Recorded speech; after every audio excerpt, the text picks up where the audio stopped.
Organization. Can I say something, Rob, before you introduce this segment? Sure. Which I do want you to set this up for us, but I want to just say we conceived of Culture Wars as an occasional segment on questions over the wrestling back and forth for control and various ways of doing things, and really American soccer first. But clearly, this is not going to be about that. But I tell you what, we could do one every single show. We could absolutely do one of these every single show, couldn't we? I think we've just been doing it about 90% of the time. Throw another Culture War segment into the show because, the leagues and the competitions and the battle for the hearts and the pocketbooks of soccer just keeps on coming. This week, 822, you might remember them from such proposals as the Super League, have come up with another one. They are the 822, and CEO Bernd Reichart has introduced a proposal for the Unify League. What is the Unify League? It is a proposed competition with 94 teams from 55 countries to bust up the monopoly on cross-border competitions in Europe. The numbers are tough. You say 96 clubs? 94, 96, something in the 90s. This is their graphic from the Unify League. Let's also make clear that this is simply the Super League rebranding itself to try to sell again the idea that we need to reorganize international competition within Europe. 96 clubs. 96 clubs. And okay, so these are the graphics. Let's see if we can understand it, and then we'll go to Burnt and see if he can maybe explain it to us. Rob, is that a plan here? Yeah, let's do it on a morning kick around. Okay, so 55 domestic leagues feeding 96 clubs into the Unified League. The size of this thing is already off the charts.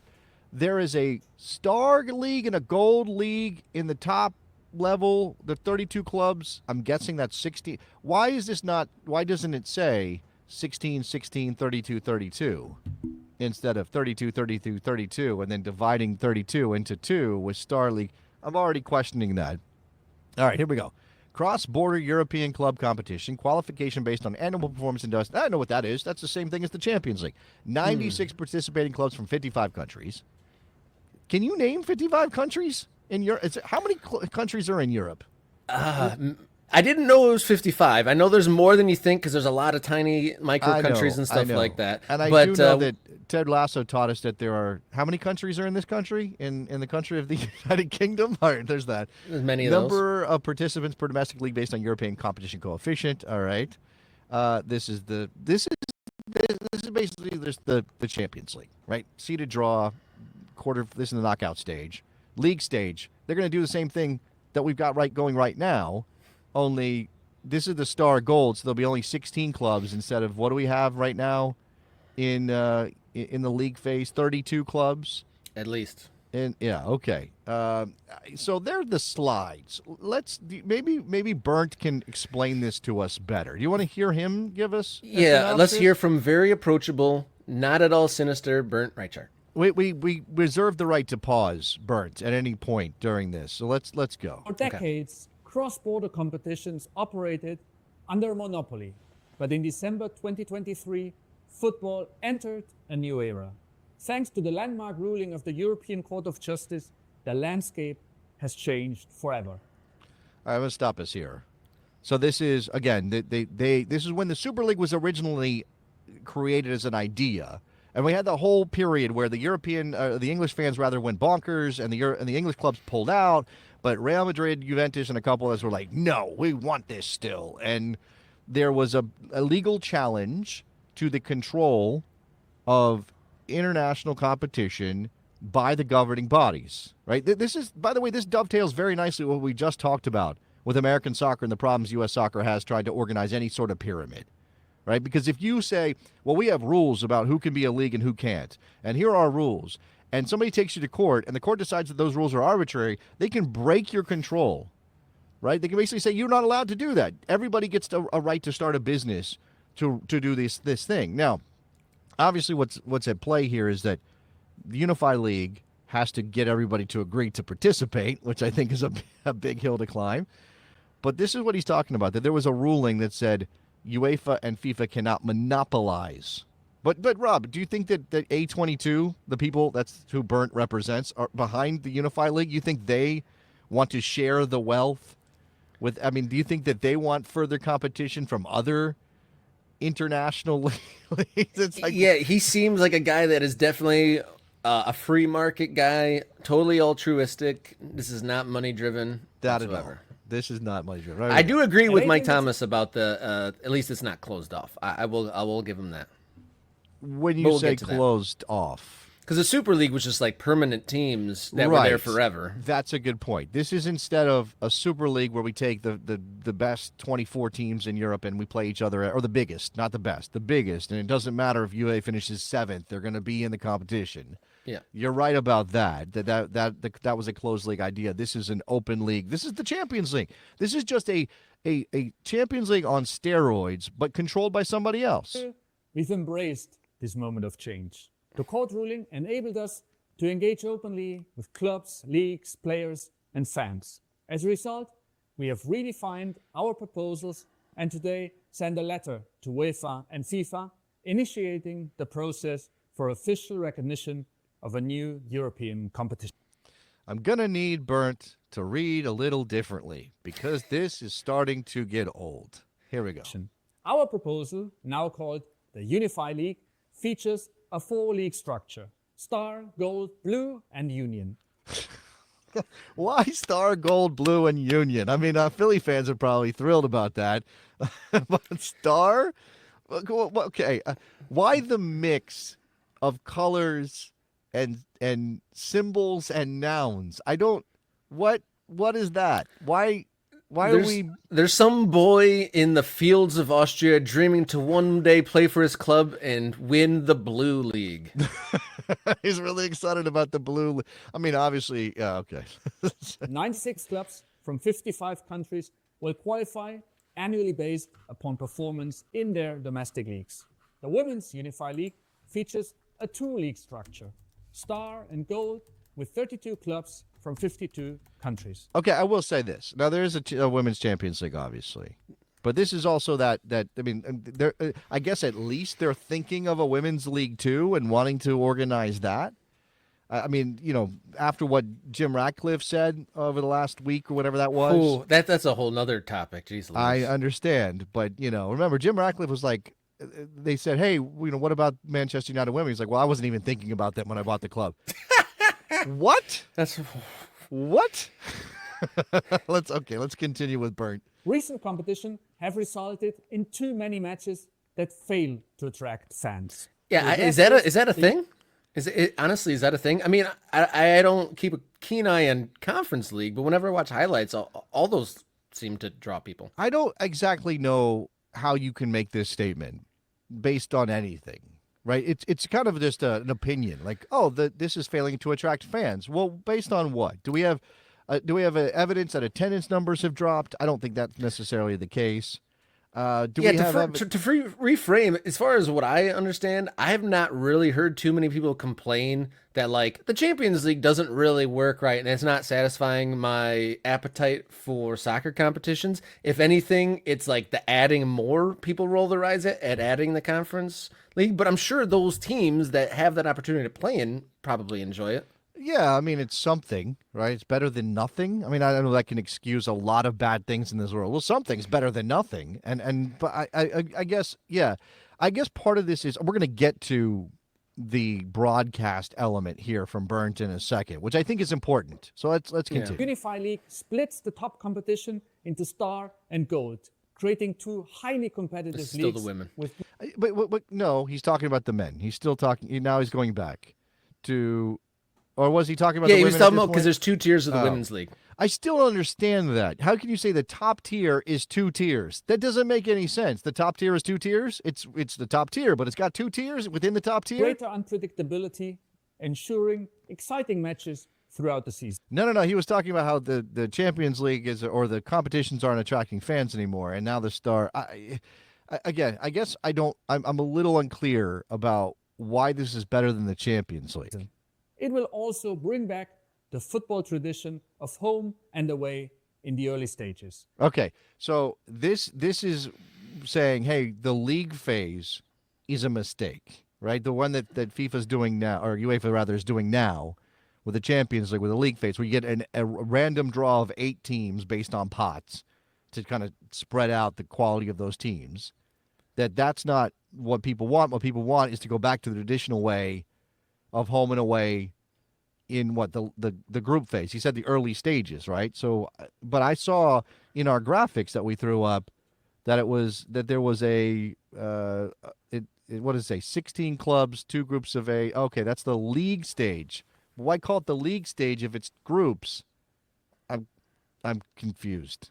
The Bert? home of this competition is Unify, a direct-to-fan streaming platform. Unify will offer both free ad-supported viewing of matches as well as affordable premium subscriptions. Okay, that's what this is, Rob. This is where we get to what Bernd and his the meat company of it all. actually care about. They want to control the broadcast rights for games between the top clubs in Europe so they can make money. This whole thing is about the streaming platform, right? So when you heard that the Super League was rebranded as the Unify League, you were like, Unify what? Unify? Were they trying to unify? No, it's because they have a streaming platform that is called Unify. So the whole deal here, and again, this is kind of genius. Because what it's doing, now that they have the ruling from the European Court over the monopoly, that if they can entice some of the big clubs to leave the Champions League and join the Unify League, and then what you hope is that a critical mass comes over and then everybody has to come over. Because right now they have no buy-in. Like, maybe behind the scenes some clubs have been like, yeah, if you can get that club, we'll go. Or maybe if you can get, that thing, we'll do this. But they're not announcing Real Madrid, Juventus, Barcelona, PSG have agreed to join the Unify League. They're not saying that yet. Right? The whole thing is an enticement. And what it is saying, you get more money from this than you get from UEFA. Mm-hmm. Right? Or we will revenue share. Our the way that we do the distribution of money is going to be different than the way UEFA has, because UEFA basically just says, okay, the money's all ours. And then, you made the quarterfinal? Well, here's a little bit of money. Oh, you made the semifinal? Here's a little bit more money for that. You won the championship, you won the Champions League, here's your prize money. Right? And then this is very much like what happened with the Premier League. The birth of the Premier League happened because the clubs who were established as first division clubs in England were like, we're not getting enough of the money from the broadcast rights. We're sitting here at the whim of the FA. They get to decide what the broadcast rights look like, and then they divvy out money. We want control. We're the product. Why do you get to dictate to us how much money we can make off our product? And this is the same thing. It will also improve the viewing experience at home by eliminating the need for multiple subscriptions while offering fans the advanced features they have come to expect. Finally, it will directly connect clubs with their global fan bases for the first time. Now is the time to improve football for the benefit of all, especially the fans. At A22, we are prepared to work with all members of the football community, including UEFA and FIFA, to achieve this goal. Small note about European countries. According to the Googles, there's 44 countries in Europe. So, but then you got to add Wales and Northern Ireland and Principality. I don't know. Monaco count? Does a Principality count? I mean, I don't know. Maybe the Vatican gets a team in this thing. Maybe that's how you get to 55. No, what I was going to say based on that, again, the continuing conversation about the broadcast rights. We're in this debate right now over whether or not Major League Soccer made a mistake going with Apple and sort of missing out on linear television, or not missing out, but dividing its audience, putting a lot of its product behind a paywall. Now, Byrne is saying that they will make games free. Remember, MLS does make games free on Apple. You have to go to Apple. You have to go to MLS Season Pass to find them, which means it was a problem of awareness for MLS. I don't think that if the Unified League manages to co-opt and create this thing and beat out the Champions League, they won't have an issue with awareness. Everybody will want to go find this thing because it will. Now, I can't imagine the Champions League and this can coexist, right? No. There's not enough time in the calendar for that to happen. So this is the global streaming play for a a replacement for the Champions League that Major League Soccer made with Apple on their product, because Apple is international.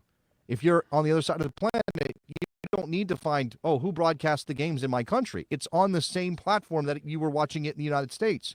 And this is that. This is people whose job it is to think about broadcasting and broadcast rights and streaming and the internet and all that stuff, who think there's money to be made there, saying global platform for our tournament that we're going to create with all the biggest soccer clubs on the planet. And they're actually doing fans a favor by, putting it on just one convenient app like that. It's going to be the best for everybody. It's going to be they're going to be able to connect directly with their fans. I mean, again, this is dumping tradition and history into the garbage can. And I'm no lover of how UEFA does things, certainly not FIFA, right? We have issues with global football governance, but this is replacing one bad thing with another bad thing. And as opposed, while FIFA and UEFA are absolutely driven by money and are craven in their pursuit of it, it is sort of this different mentality about, nominally we are the organizing bodies and we have a responsibility to the game. FIFA has that slogan, right? It's like for the game or whatever. They at least put pretense over what they do as they chase money. Pretense is thinning. Pretense is thinning. It's thin, but sure, you're right about that. And Johnny's done a ton of work to kill off that pretense. But this is 100% just about making money. Like this is just business. This isn't about the game at all. This is about using the product of football to make more money as we soar off into the stratosphere of what streaming can do for everybody's bottom line. Yeah, just a minor note, and we are fortunate for Champions League coverage, just having it on the one platform. I know English and European fans do get gouged for many different subscriptions to Sky and multiple others. So on the States, we do well with having just the one subscription for European Champions League action. But we shall see. The Culture War segment battles on, and we'll move right along. Before we do, be sure to click that subscribe button. You're here, you're at the channel. Just hit that button if you're watching, if you haven't done so already. Help us march along to 500, our first goal to hit 500 before the end of the calendar year, and help our 2025 explode this morning kick around and join the movement of the MK Ultras. And like you see on the screen, follow on social media at MKickaround on X, Instagram, and Blue Sky.